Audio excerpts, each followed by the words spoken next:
Put you back, boy.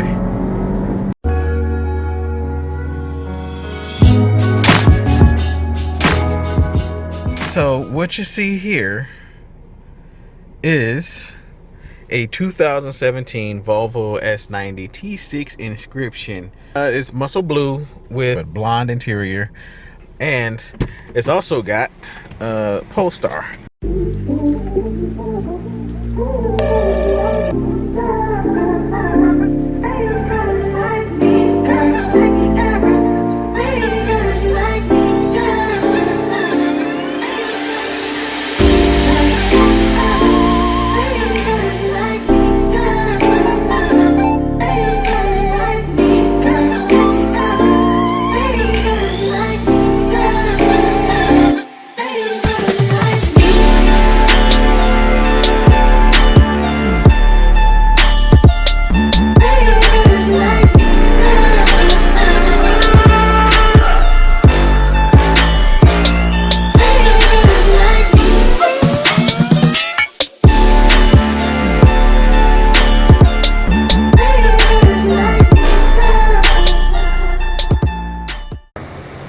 I was looking at 535s and 335. 335 was what I was really looking at. Like, I wanted a 335. I wanted a E Supra.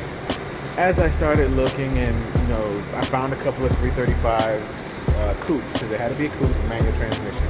I preferred rear-wheel drive, but I also preferred all-wheel drive. So I had like this cognitive dissonance going on with me.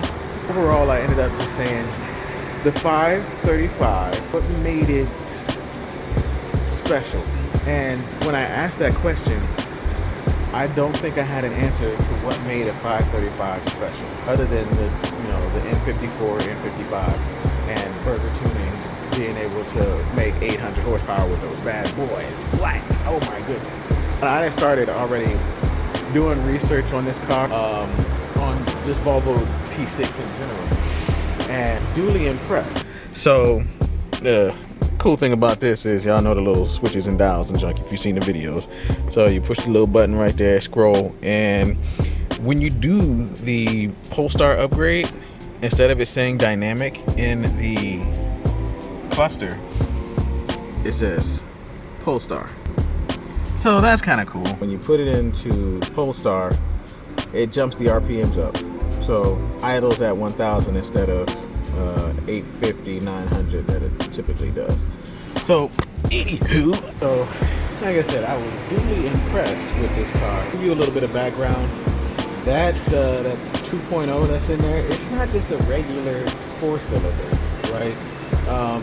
Y'all remember when the old T5s were out in BTCC and World Touring Car Championship, all that bullcrap? Y'all remember when those T5Rs were out there, and the engine that they had in the T5 was not the engine that you got in a road touring car. It just wasn't. It was something like it. It was like the Honda Accord.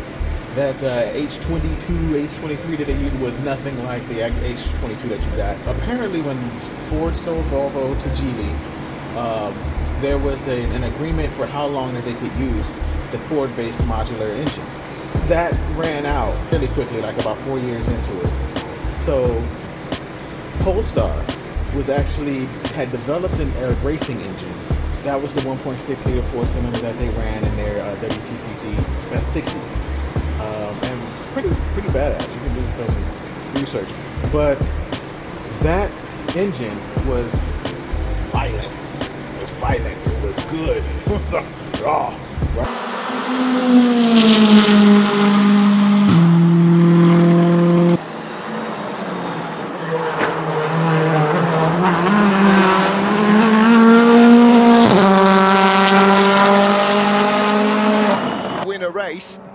But Norby does he have enough? What can Ted Björk pull out here? Here we go, look at this, look at this, look at this! He picks up and knocks a bit of bodywork off the back, and that's right into the front of Katzberg's car, just what he didn't want. Ted Björk on the inside. Don't show us that, show us the race, thank you. And he makes sure that Norby can't come back at him as he uses the and he's broken his left rear suspension. Can Ted Björk win the race? Two broken cars. This is like Monza, where Prio came through to win in front of Huff and Tarquini. Björk is going to win with a broken car. Where is the line? There it is. is. Ted Bjork wins. Right, so that was a wow. So Polestar and Volvo developed that engine for racing, and all of the technology that kept that engine reliable at 9,000 RPM with a turbo making 400 horsepower to 1.6 liters was not stripped from the road-going engine. The ball bearing, cam gears, the thinner rod bearing with a different compound of the variable pressure oil pump, everything that they could do for racing applications to control heat and to control friction, they used. Right, you gotta win. Right, you gotta build that power to win. So that racing engine was plucked from that racing program and basically dropped in the road car. That is the race engine in the road car. I didn't know that. I found that out. The second part to that is the T5 and the T6 are basically the same block, just like the D5, the D4, and the T6 and the T8. They all have the same engine blocks, essentially. The pistons are milled differently for the diesels and the gas, as well as the T5, because the T5 has an 11.1 or 11.3 compression ratio, whereas the T6 has a 10.3 compression ratio.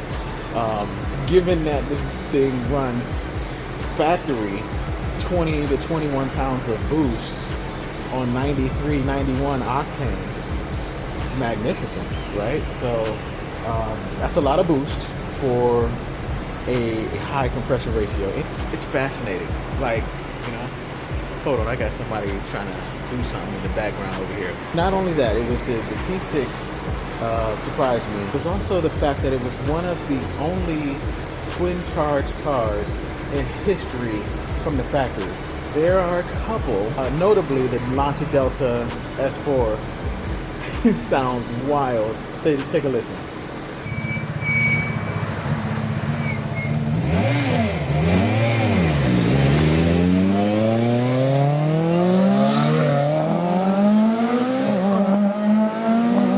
Sulla base del T7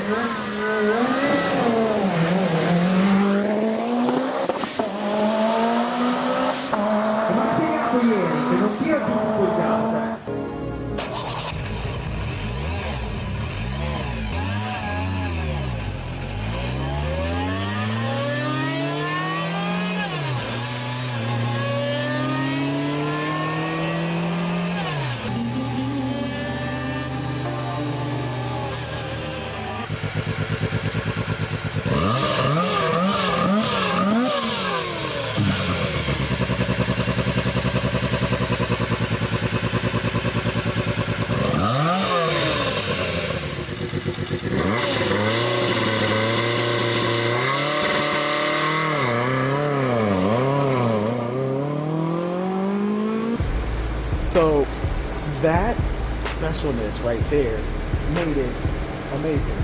Then just look at it, you know? Would you just look at it? Would you just look at it? You know, just look at it. It's freaking gorgeous. Oh yeah, I forgot to tell you that I did get the, when I bought it, I got, not only did I get that Polestar baby added, I got this spoiler added. I think the spoiler made me not hate the rear of the car. I promise you, when I first started looking at these, I hated the rear. I hated it. I hated it with a passion. But now, I actually really like it from the rear. Bruh. What? It's one of my favorite angles of the car. This car had potential. I mean, if it's running 21 PSI factory, it's built. I think that this is going to be one of those cars that's like the old Volvos. I think it's going to be robust like the old Volvos. We'll find out. You know, I may eat all of my words, but I think this is going to be one of those old turbo bricks. I think it's going to be a bit of a monster. So you've seen the whole video. If you stayed through it, appreciate your life, baby. If you know what I'm talking about, you just gave me some time that you can't get back ever in your life again. I appreciate that. Like, that means a lot to me. But yeah, so I ain't got nothing else to say. I'll let y'all next time. Hopefully it's not another year from this video to the next one. You know what I'm talking about? All right. Holla at y'all.